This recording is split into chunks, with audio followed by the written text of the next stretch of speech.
going to be changing the motor on this Heil unit. There's 1, 2, 3, 4, 5, 6 sitting at this building. It just goes to show you that I get people asking me all the time what brands I prefer over, and the answer is I don't have a brand preference, just because they all break. This unit is 3 years old, and the fan motors already went bad in it. But you know, what are you gonna do? So anyway, we'll get it changed out and maybe some more video.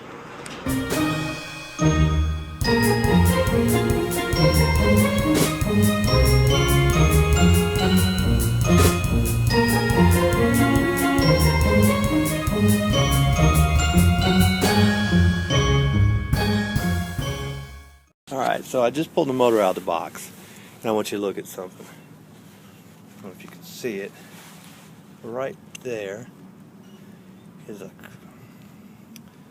don't know if you can see it, but there is a crack right there, and that stud is bent. So, oh, look at that stud. So what I'm going to have to do is I'm going to have to take these studs out and replace them with the ones from the other motor. Wow. And like I said, people ask me all the time, you know, what brand I prefer. And this right here is one reason. It really doesn't matter what you buy. They all heat and cool the same. But anyway, wow. Can't believe it.